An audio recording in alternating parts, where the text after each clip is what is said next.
Welcome back to All Things Rugby. My name is Shanair, and what a festive period we have just had. There has been some incredible results, some amazing rugby, and a few people have clearly eaten too much because Harlequins, I don't know what is going on, but we need to sort this. There is a lot to talk about in the world of rugby at the moment, not just results, but even without South African teams playing, it is the South Africans that are back in the news this week. So we're going to cover that and everything else that has been happening in the domestic world of rugby union. Let's start with the Premiership because there is some serious Christmas hangovers going on.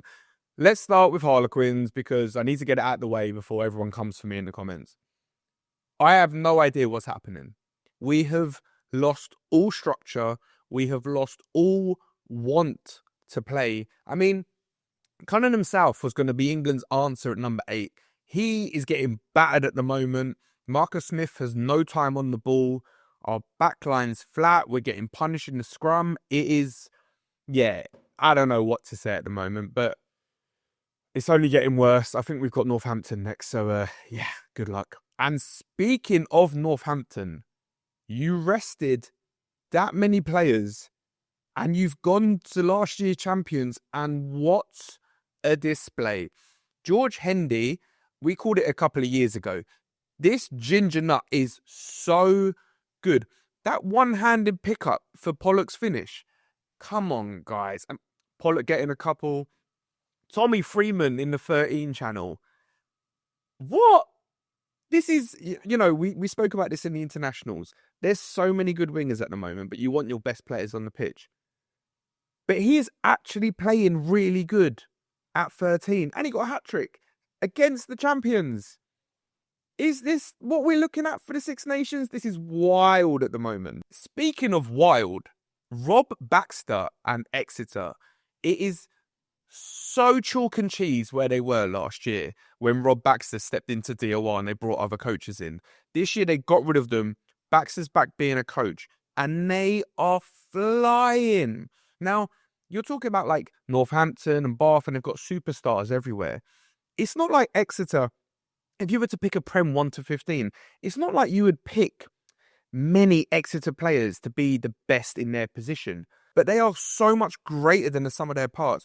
They are flying at the moment, and fair play. It looks like they're going to be there or thereabouts for the rest of the year. And then Bristol, who are clearly the Prem entertainers. Like, I know it used to be Quins, but man, Bristol can score from anywhere. And Lewis Rees-Zammit is firing on all cylinders at the moment. So fair play to Bristol and the Bristol Bears. In the URC, we had no South Africans playing, but we'll get to that later on. It was derby weekend across the board with some Interpros, the Italian derby, the Welsh lads all playing each other. The Dragons, unfortunately, couldn't make it 3 in a row, but Cardiff beat them in the last minute to take them back near the top of the table. So, look, fair play to Drags. They're off the bottom now. I think Scarlet's the bottom, so, it's still lots to do in Welsh rugby, but fair play. You can see some little roots of improvement. So hopefully building towards the Six Nations, we should have a much better Welsh side. Ulster continue their fine form as they got an awesome away win against Connacht. And in the other Interpro, Leinster versus Munster, Leinster got their loss back. Now, I said this last week, Leinster are learning how to win when they're not playing so great. And over the last couple of years, we've seen them get a massive lead at the start of the season, then start to rotate, let everyone get back into it, and then they go again. It's been a flip this side. They started really slow. They're not playing great, but they're winning games both in Europe and in the URC now. And we're going to go into the new year with all their players back. So, yeah, look, it's an interesting one. Like, Leinster have obviously got so much depth in that squad. But their first team is and probably will be that Irish team going into the Six Nations. If they get their form, man, everyone's going to be in trouble in that URC. Elsewhere, further north, Glasgow got a double win over Edinburgh the last couple of weeks, and they look good. Again, it's another team that isn't massively playing so fantastic, but when you have someone like Dobie who goes from 9 to wing and he's scoring for fun, yeah, man, again, it's that depth and it opens up the opportunity to do a 6-2 split on the bench. And, they're going well in Europe as well. So we've got a couple more rounds of domestic before we're back into the EPCR. So let's see what Glasgow can do as well. Over in France, my, oh my, Antoine Dupont is back. And for anyone that was questioning whether he's the best player in the world or not, just go and look at the highlights from Toulouse this weekend. This guy, he's just an absolute cheat code. And we all knew this. But obviously when he got injured last year in the Six Nations, it's kind of, he's not the first player on everyone's team sheet anymore. And we're just like, hold on a second. Why did we ever sleep on him? He looks fantastic. And we mentioned it a couple of weeks ago. Ntamack, he does offer a lot and he's a fantastic player. But Dupont manages to get the best out of him as well. So, yeah, man, look, Toulouse, again, coming into the Champions Cup again. Anyone who's got them, beware. Down towards the bottom of the table and well off the race. They're always going to be the relegated two or the playoff relegation ones. Both Montauban and Perpignan have got serious problems at the moment. Now, we know the top 14 is a strong league anyway, but they are so far off the pace with Racing putting 60-odd points on them as well. So, yeah, lots to do down the bottom of that table. And again, I say this every week. If you haven't already, make sure you check the Japanese highlights. Japan League One is so stacked with talent. Bernard Foley is still killing it over there. And everyone's like, he's past it, this, that, and the other. Man, he looks just as good as any other fly half at the moment. And again, I know that league, we say it, the league is stacked with international stars, but then you've got kind of the domestic players that are so far off the pace. Elsewhere, Cheslin Kolbe's hitting conversions and penalties for fun. So look, just trust me, go on allthingsrugby.com, download the Rugby app and check the highlights of these games. And I said it at the beginning, there was no South Africans playing, yet all we can talk about in the office is what got announced the other day. The Vodacom Bulls, who this year signed Pollard, and everyone was like, oh my God. And they've still got Moody and de Klerk and Willie LaRue. They are going to be getting the Springbok assistant coaches, including Dwayne Vermeulen. What is happening? Like, how is that even a thing? Like, we talk about it with the Irish teams and we talk about how stacked Leinster are.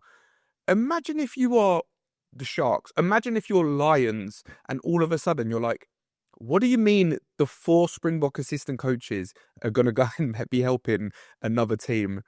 That is wild. But Rassie's in charge and Rassie will do whatever he needs to do to make sure that all of these teams are flying. So no doubt for the next 6 months, keep an eye on what the Bulls are going to be doing.